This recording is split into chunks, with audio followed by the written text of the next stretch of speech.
Solve this problem on the board and I'll mop the floor for you. Solve this problem on the board and I'll mop the floor for you. The classroom exploded in laughter. The arrogant professor smirked, pointing at the cleaning lady with her mop still dripping water. She was supposed to be invisible. She was supposed to bow her head and walk away. But she didn't. She walked to the board. She picked up the chalk. And in seconds, the impossible equation began to collapse under her steady hand. The laughter died. Every eye froze. Even the professor's grin disappeared. What no one knew was that this poor maid carried a mind so extraordinary it had been buried, silenced, and stolen before. And now, the secret she was about to reveal would turn the entire school upside down. Before we begin this emotional story, tell us in the comments from which city you are watching, and don't forget to leave your like to keep following us. The sound of laughter bounced off the old classroom walls, sharp and echoing like glass breaking. Rows of polished desks filled with students in uniforms leaned forward, eager for the spectacle.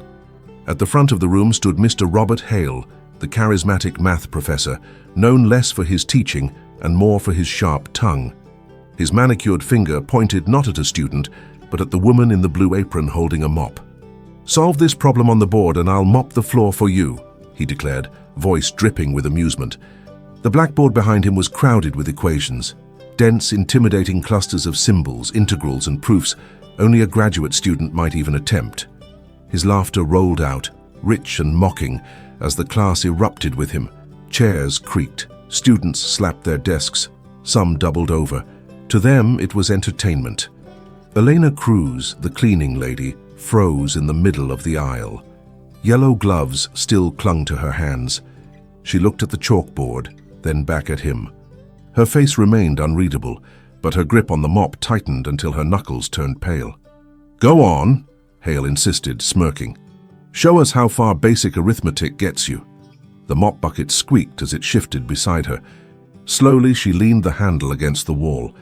Every eye in the room followed her, laughter tapering into whispers. The janitor, no, the invisible woman, was moving toward the sacred space of the chalkboard.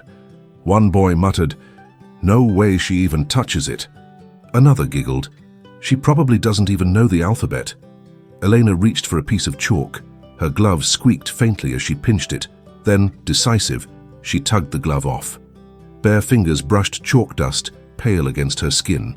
She raised her hand to the board. The room went still.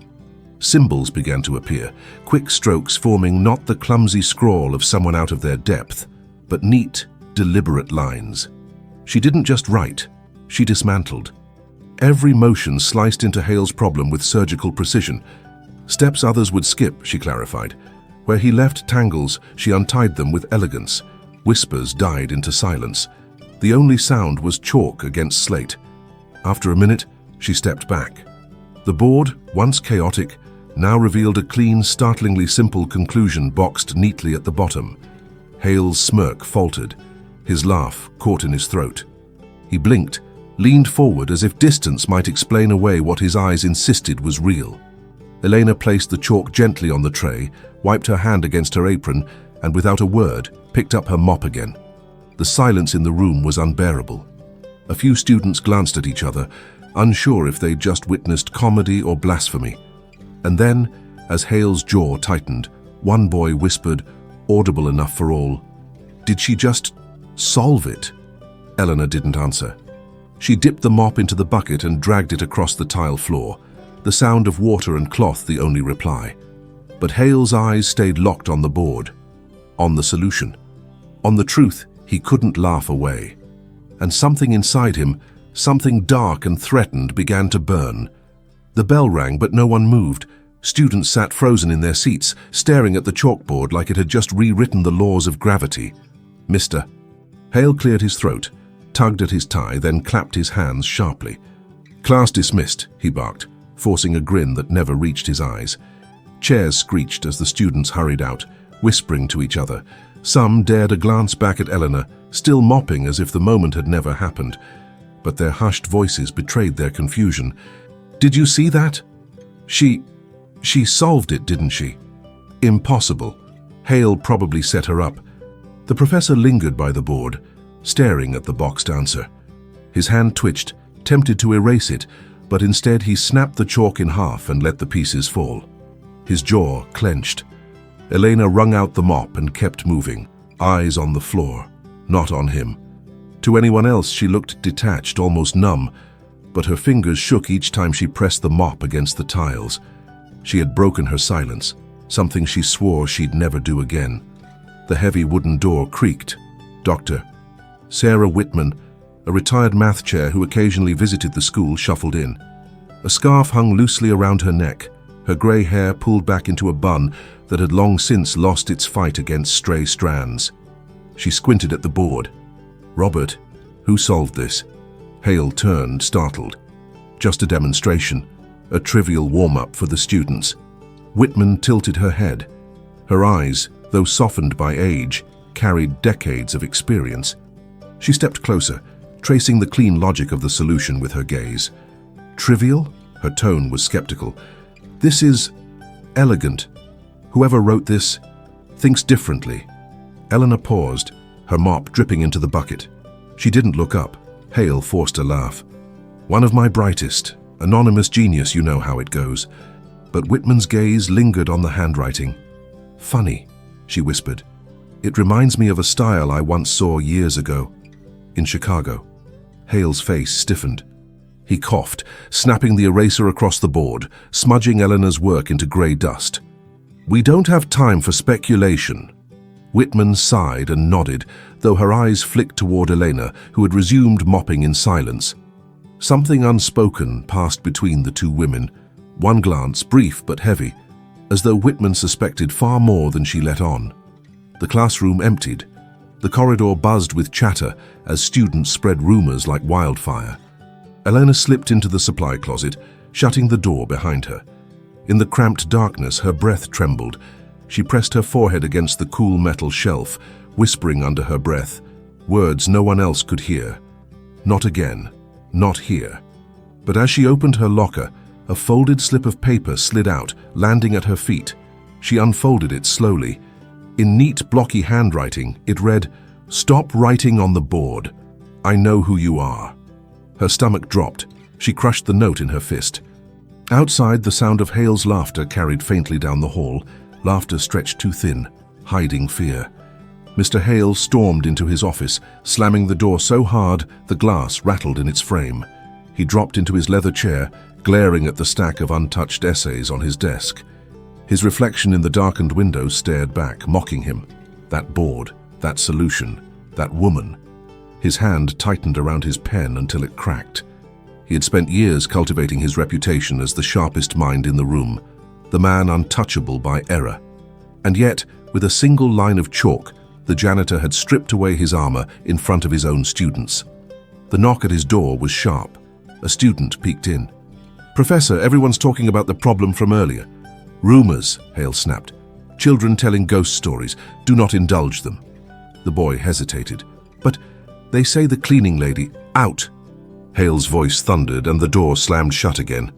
Meanwhile, down in the dim boiler room, Eleanor folded her cleaning cart against the wall. Her hands still trembled from the note. She tucked it deep into her apron pocket, as if burying it there might erase its truth. She had seen handwriting like that before, years ago, in a lab where ideas weren't solved for the sake of truth, but stolen for profit.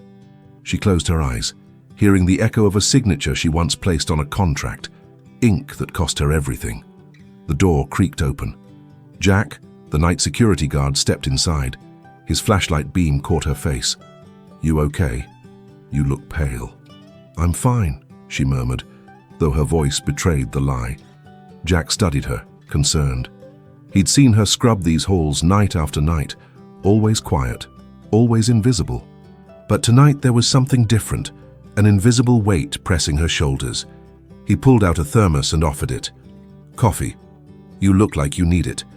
Elena managed the smallest smile, accepting it with both hands. The warmth seeped into her fingers, but not her heart. "I heard something," Jack continued cautiously. "Kids in the hallway saying you solved some impossible math puzzle. Any truth to that?" She stiffened. Silence stretched. "Finally," she whispered, "kids say a lot of things." Jack nodded, not pressing further, but the flicker in her eyes told him everything. Upstairs, Hale paced his office. If this spread, his authority would crumble. He couldn't risk that. He picked up his phone, dialing a number he hadn't called in years. "Michael, it's Robert Hale. We need to talk." The voice on the other end was smooth, confident, the kind of voice that owned boardrooms. Michael Grant, the millionaire CEO whose name hung on plaques across the school's halls. "What's the matter, Hale?" Grant drawled. "There's a situation. Someone solved the problem, but not a student." There was a pause, then a low chuckle. "Oh? And who was it?" Hale's eyes flicked to the door as if Elena herself might be listening. His voice dropped to a whisper. "You won't believe this." The night pressed heavy against the school windows as Elena wheeled her cart down the empty hallway. Her reflection in the glass looked like a stranger, eyes shadowed, jaw clenched. She paused, resting her forehead against the cool pane. For a moment, the echo of her past swallowed her whole. Chicago, 12 years ago. Fluorescent lights buzzed overhead in a research lab, alive with the smell of burnt coffee and whiteboard markers. Elena, hair tied back, lab coat dusted with chalk, scribbled furiously across a clear glass panel. Equations bloomed like constellations under her hand. Graduate students whispered in awe, watching the patterns unfold, too fast for them to follow. At the head of the table stood a man in a tailored suit, Michael Grant. Back then, he wasn't a household name yet, but his ambition filled every room. He smiled at Elena with practiced charm, clapping slowly as she boxed the final answer. "Incredible," he said. "You've done what my entire team couldn't in 6 months." Elena flushed, shyly setting down the marker. "It's just math. Anyone could—" "No," he interrupted smoothly. "Not anyone. You're gifted." The others nodded, some with envy in their eyes. But Elena only cared about the proof glowing behind her. For her, it wasn't about money or fame. It was about truth, the thrill of discovery. Later that night, Michael slid a document across the table. A non-disclosure agreement, thick with legal jargon. "Standard procedure," he assured her. "This will protect your work. Your name will be on everything we publish." She hesitated, pen hovering. "Are you sure?" His smile widened. "Trust me." The ink dried beneath her hand. Months later, she arrived at the lab to find her name erased from the research boards. Her equations had been polished, repackaged, and plastered with Michael Grant's name. When she confronted him, he didn't deny it. "You signed the contract, Elena. This work belongs to the company now." Her voice cracked. "It was my proof, my method." He leaned in, voice cold. "Then you should have read the fine print. Genius is worthless without power to protect it." That night, she packed her things into a cardboard box. No colleagues defended her. No one stopped her. She walked out of the lab into the freezing Chicago air, her career collapsing behind her. Back to the present. Elena snapped out of the memory, realizing her hands were gripping the mop handle so tightly her knuckles hurt. She forced herself to breathe, to push the cart forward. But inside, the same hollow ache gnawed at her chest. She thought she had buried that life, hidden it behind aprons and latex gloves. But now, standing in a school funded by Michael Grant's fortune, she felt the past clawing its way back. From the end of the corridor, she heard voices. Mr. Hale's laughter, deeper this time, speaking into his phone. She caught one word as it echoed through the hall. Chicago. Her blood ran cold. The next morning, sunlight spilled through the tall windows of the lecture hall, illuminating the polished wood floors and rows of restless students. Mr. Hale strode in, his voice booming with manufactured cheer. "Today," he announced, "we'll witness what separates knowledge from illusion." The students exchanged curious glances. On the board, Hale had already scrawled a monstrous equation, sprawling across 2 panels. It wasn't just complex, it was deliberately cruel, filled with traps only someone truly advanced could untangle. At the back, Elena pushed her cart down the aisle. She had planned to avoid this wing, but fate had dragged her here again. The squeak of her mop echoed. Hale's eyes lit with opportunity. He turned to the class, then gestured toward her with mock courtesy. "Since our guest mathematician entertained us yesterday," he said, smirking, "perhaps she'd like to continue her performance?" The room erupted in laughter. Come on, miss, show us how easy this is for you. Elena froze. The students craned their necks, eager for another spectacle. Her pulse thundered in her ears. She wanted to walk away, to disappear into the safety of the supply closet. But then she saw them. Whispers, mocking smiles, the same ridicule she endured in Chicago before losing everything. Her hand trembled as she gripped the mop tighter. No, not again. Leave her alone, a girl in the front row muttered. Hale snapped. Quiet. He pointed at Eleanor, his tone sharper. Well, prove it wasn't luck. The room hushed. Eleanor set the mop aside. The silence was deafening as she walked to the front, every step echoing against the polished wood. She picked up the chalk, her fingers bare again. She stared at the board. This time it wasn't just math. It was a battlefield. Hale had designed it to crush her. The first stroke of chalk squeaked against the slate. Gasps rippled through the room as she started dissecting his trap, sidestepping snares, rewriting the problem line by line. The air grew heavier with each movement of her hand. Hale shifted uncomfortably, his forced grin faltering. After minutes that felt like hours, Eleanor drew a final box around the answer. Clean, precise, undeniable. The class sat in stunned silence. Then, a boy in the back whispered, "She's better than him." Hale's face flushed crimson.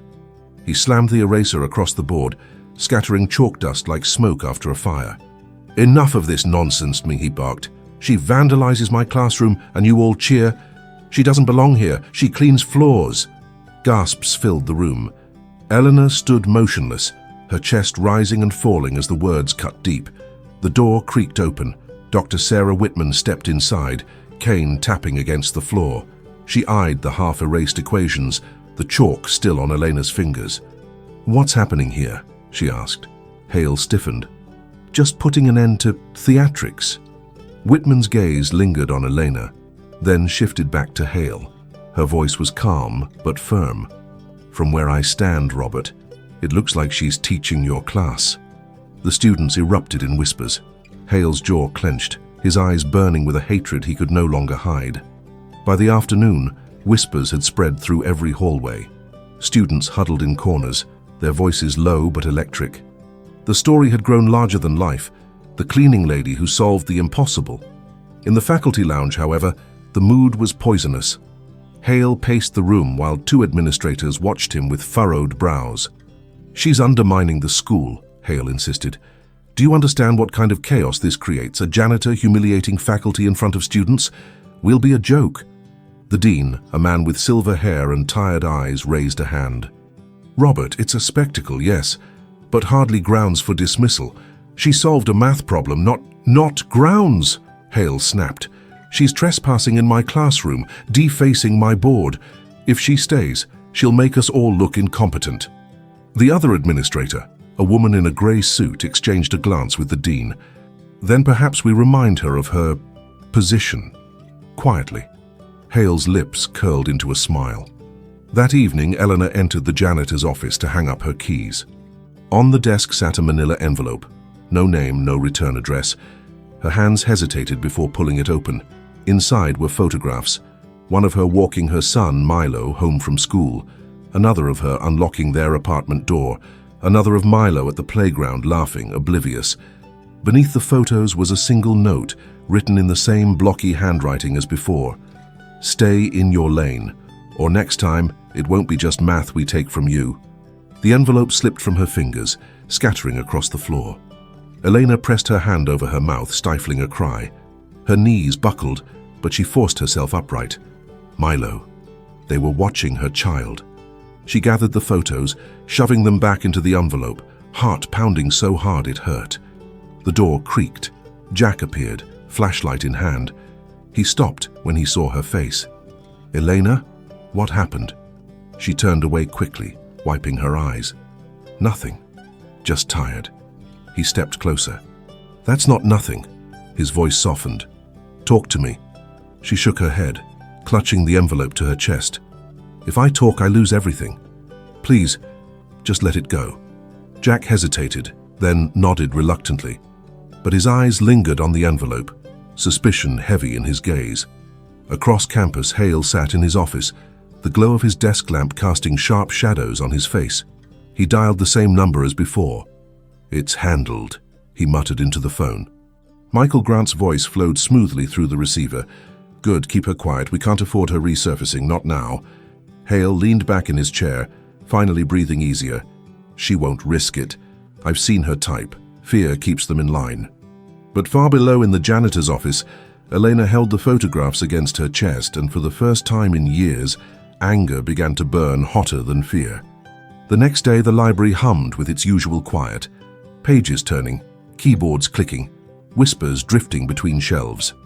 Eleanor wheeled her cart slowly down the aisle, dusting tables as students bent over textbooks. But she wasn't alone. Dr. Sarah Whitman sat at a corner desk, a worn leather notebook open before her. Her glasses slid down her nose as she studied a page of equations she had copied from memory the day before. When Elena passed, Whitman called softly, "Miss Cruz." Elena froze, hands tightening on the cart. Slowly she turned. "Sit with me," Whitman said gently, patting the empty chair. Elena hesitated, then lowered herself into the seat. Whitman pushed the notebook forward. On the page, Elena's neat chalk strokes were mirrored in pen, precise and unmistakable. "This," Whitman whispered, "is not the work of a beginner. It is not luck, and it is certainly not cleaning lady arithmetic." Her eyes narrowed. "This is the method of someone trained, brilliantly trained. Where did you learn it?" Elena's throat tightened. She looked away, whispering, "Please, don't ask me that." Whitman studied her, silent, stretching. Then, softly, "Chicago. It was you, wasn't it? The proof that vanished. The one Grant published under his name." Elena's breath caught. Her hands trembled. "I remember," Whitman continued, voice cracking with old anger. "The academic circles buzzed about it for years. Her method so elegant it could change the way algorithms were built. But then it was locked away under Grant's patents. They said the real author disappeared. Now I see, she didn't disappear. She was buried." Eleanor's eyes filled, but she shook her head fiercely. "I signed a contract. They own it. If I say anything, I lose Milo. They'll destroy me." Whitman reached across the table, covering Elena's hand with her frail fingers. "They already destroyed you, my dear. The only question is, will you let them destroy your son's future too?" Tears blurred Elena's vision. For so long, silence had been her shield, but hearing the truth spoken aloud after years of carrying it alone, it cracked something open. Before she could answer, the library door swung wide. Students looked up as Hale entered, eyes scanning until they locked on Elena. His smile was venom. "Well, well. A janitor playing scholar with our dear Dr. Whitman? How charming." Whitman's eyes sharpened. "Robert, don't you dare." But Hale ignored her. He leaned down to Eleanor, voice low but sharp enough for others to hear. "Careful, Miss Cruz. Some stories are better left untold." Eleanor's heart pounded. She shoved her chair back, grabbing her cart. Without a word, she hurried down the aisle, disappearing through the double doors. Behind her, Whitman glared at Hale. "If you silence her, Robert, history will remember you as a coward." Hale's grin faltered for the briefest moment. Then he turned away, though his hands shook with rage. Meanwhile, Elena stumbled into the empty hallway, pressing her back to the wall. For the first time in years, she whispered her own truth out loud. "It was mine." And saying it felt like fire, catching on dry wood.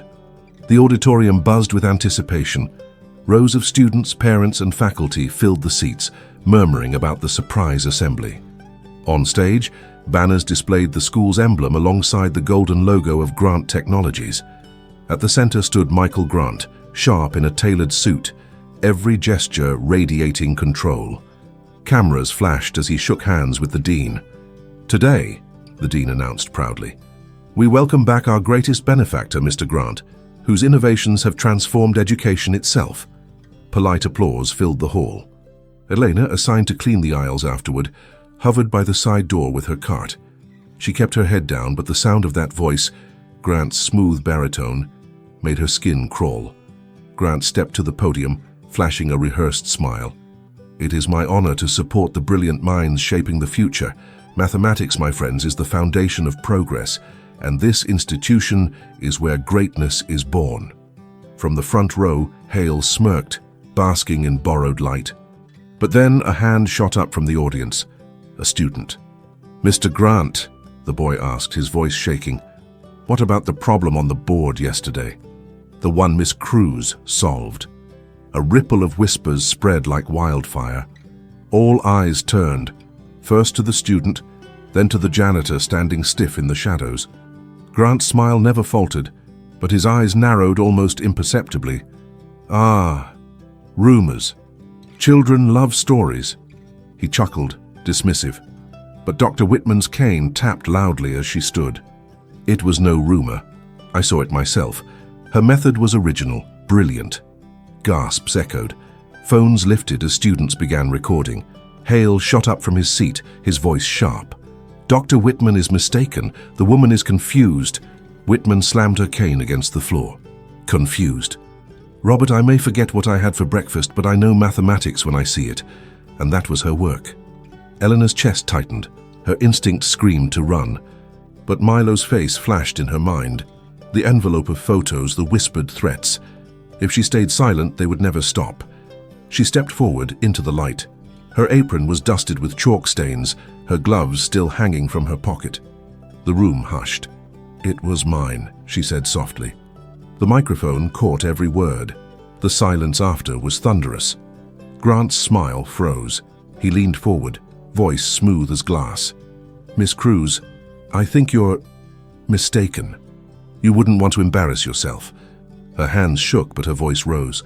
12 years ago, Chicago, I signed your contract. You stole my proof. You built your empire on it." Gasps erupted. Phones captured every syllable. Hale's face drained of color. Grant chuckled tightly, but his jaw was stone. "This is nonsense. Baseless." Whitman stepped closer, raising the notebook with Elena's handwriting. "Then explain why her equations match the unpublished drafts your company locked away." The auditorium exploded in noise, students shouting, cameras flashing, teachers whispering in shock. Grant's mask slipped. For the first time, his smile cracked. His voice lowered to a hiss, meant only for Hale. "Control this, now." But Hale's eyes betrayed fear, because for the first time he knew control was slipping away. The assembly dissolved into chaos. Reporters rushed the stage, students shouted questions, and cameras captured every frantic moment. Hale tried to shout over the noise, but his words drowned in the tidal wave of voices. Grant gripped the podium, his smile stretched into something brittle. "Ladies and gentlemen, please, let us not be distracted by absurd accusations." But the microphones caught his trembling. His carefully constructed mask was splintering. Dean Thomas, pale and sweating, whispered furiously at him, "Michael, this is being live-streamed. We can't control it." Meanwhile, Hale grabbed the eraser, lunging at the board where fragments of Elena's equations remained. He scrubbed furiously, but students shoved past him, snapping photos before the chalk could vanish. "Stop!" Whitman barked, her voice echoing with the authority of a lifetime. Her cane slammed the stage. "The truth is on that board, and you—" She pointed her trembling hand at Hale. "You've tried to erase it twice." The crowd roared with boos. Hale's face flushed crimson, veins bulging at his temple. "You don't understand, she's nobody, she mops floors." And then a voice from the crowd cut through the noise, a young girl in uniform standing tall. "She's somebody now." The auditorium thundered with applause. Grant staggered back from the podium, his composure shattered. For the first time, Eleanor saw fear in his eyes, the fear of a man whose empire had been built on sand, now crumbling in public view. Security moved toward him, not to protect, but to usher him off the stage. Hale sputtered, clinging to his briefcase like a life raft. No one followed him. Elena stood frozen in the spotlight, her heart pounding. It should have felt like victory, but in the back of her mind, the envelope of photographs pulsed like a scar. Milo. If Grant still had influence, and he did, the battle wasn't over. After the assembly, Whitman and Jack found her in the supply closet, sitting on an overturned bucket. Her apron lay crumpled in her lap, her hands shaking. "You need protection," Jack said firmly. "Go public. If everyone sees, they can't bury you again." Whitman crouched, her frail hand covering Eleanor's. "Or you could walk away. You don't have to fight their world. You already proved yourself today. Elena's eyes filled. If I step forward, I risk Milo. If I stay quiet, I lose myself. Her son's laughter echoed in her memory. The choice tore her in two: fame and recognition or safety and silence. A knock interrupted her torment. Dean Thomas entered, his face tight. Miss Cruz, the Board of Trustees is meeting. They want to offer you a position, a chance to lead a new math initiative under your name. Full salary, respect, everything you deserve. Elena's breath caught. But then Thomas added, of course, it will draw attention. Publicity, media, you'll be in the spotlight. Her heart clenched. The dream she once buried was within reach, but so was the risk of losing her son to forces more powerful than chalk and equations. As the dean left, Whitman whispered, sometimes the hardest equation is the one that has no perfect solution. Elena stared at her trembling hands, caught between the life she had and the life she could claim, and outside the cameras were already waiting. Morning light spilled across the marble steps of the school as reporters gathered outside, their cameras poised, microphones extended like weapons. Headlines had already spread online. Cleaning lady outsmarts CEO. Single mother exposes billionaire's secret. What happened next shocked everyone. Inside, Elena stood before the Board of Trustees. The long oak table stretched like a wall between her and the suited figures watching her carefully. Dean Thomas cleared his throat. Miss Cruz, your work has shaken the academic world. We're prepared to offer you tenure, your own research program, full recognition, full protection under the school's name. The words hung in the air like a golden key, yet Elena's mind flashed to Milo's face, the photographs, the threats. Recognition meant exposure, and exposure meant danger. She closed her eyes, breathing slowly. When she opened them, her voice was steady. I'll accept, on one condition. The trustees shifted. Which is that the work doesn't belong to me alone. It belongs to the students. Open access, no patents, no secrets. Knowledge should never be stolen again. The room erupted in murmurs. Some trustees bristled, others leaned forward with intrigue. Dean Thomas finally nodded. Agreed. That afternoon, the auditorium filled once more. Students, faculty, and media crammed into the seats, buzzing with anticipation. On stage, Eleanor stood beside Whitman, who leaned proudly on her cane. Jack stood in the wings, arms crossed, protective. Elena took a piece of chalk, her hand steady now. She turned to the board and wrote a single elegant line, a new equation, simple yet profound. Then she stepped aside. This, she said into the microphone, isn't mine to hide. It's yours to learn, to build, to question. Mathematics belongs to everyone. The hall thundered with applause. Phones flashed, capturing the moment the cleaning lady claimed her place not as a ghost of the past, but as a living voice of truth. Whitman's eyes glistened. She whispered, "You gave it back to them. That's the mark of a true teacher." From the side, Milo ran onto the stage, clutching his mother's hand. The crowd erupted louder, not for the math this time, but for the woman who refused to let fear define her. In the shadows of the aisle, Hale watched, hollow-eyed. His career was ash. Behind him, whispers of his resignation swirled. For the first time, he looked small. Outside, Grant was escorted past reporters, his empire unraveling. No cameras protected him now. Back inside, Jack picked up a mop from the corner, walked to the board, and began to clean the stage floor with a crooked smile. The audience roared with laughter and applause, remembering Hale's cruel challenge. Elena's eyes softened. For the first time in years, she felt light, not erased, not hidden, whole. She lifted Milo into her arms, pressed a kiss to his hair and whispered, "We're free."